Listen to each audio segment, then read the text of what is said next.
నమస్తే. Tirupati municipal corporation deputy mayor ఎన్నికల్లో పాల్గొనేందుకు బస్సులో వెళుతున్న తిరుపతి ఎంపీ డాక్టర్ మద్దిల గురుమూర్తి, ఎమ్మెల్సీ సిపాయి సుబ్రహ్మణ్యం, నగర ప్రథమ మహిళ డాక్టర్ శిరీష, అలాగే పలువురు వైసీపీ కార్పొరేటర్లపై రౌడీ మూకలు దాడి చేయడంపై జాతీయ మానవ హక్కుల కమిషన్ సీరియస్ అయింది. దాడికి సంబంధించిన ఆధారాలు వీడియోల రూపంలో ఉంటే గుర్తు తెలియని వ్యక్తులు పాల్పడినట్లు కేసు నమోదు చేయడాన్ని ఎన్హెచ్ఆర్సీ తీవ్రంగా తప్పుపట్టింది.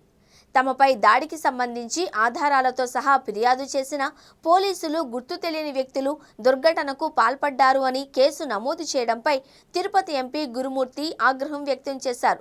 అత్యున్నత చట్టసభకు ప్రాతినిధ్యం వహిస్తున్న తనతో పాటు ఇతర ప్రజా ప్రతినిధులు ఓటింగ్లో పాల్గొనేందుకు వెళుతూ ఉండగా అధికార పార్టీకి చెందిన రౌడీ మూకలు దాడి చేసి గాయపరిచాయని, పేర్లతో సహా ఫిర్యాదు చేసినా పట్టించుకోకుండా తమ హక్కులకు భంగం కలిగించారు అంటూ జాతీయ మానవ హక్కుల కమిషన్కు తిరుపతి ఎంపీ ఫిర్యాదు చేశారు.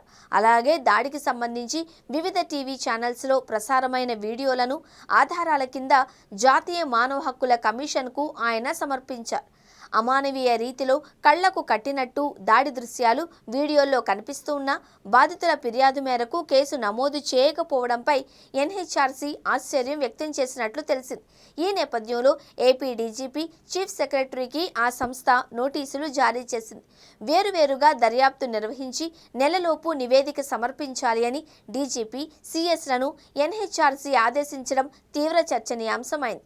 ఈ ఘటనలో తిరుపతి పోలీస్ బాస్, అలాగే ఎన్నికల అధికారిగా వ్యవహరించిన జాయింట్ కలెక్టర్, మున్సిపల్ కార్పొరేషన్ అధికారుల ప్రమేయానికి సంబంధించిన ఆధారాలు ఉన్నట్టు వైసీపీ నేతలు చెబుతున్నారు. వీళ్లంతా కేసులో ఇరుక్కునే అవకాశాలు ఉన్నాయి అని పలువురు న్యాయ నిపుణులు అభిప్రాయపడుతున్నారు.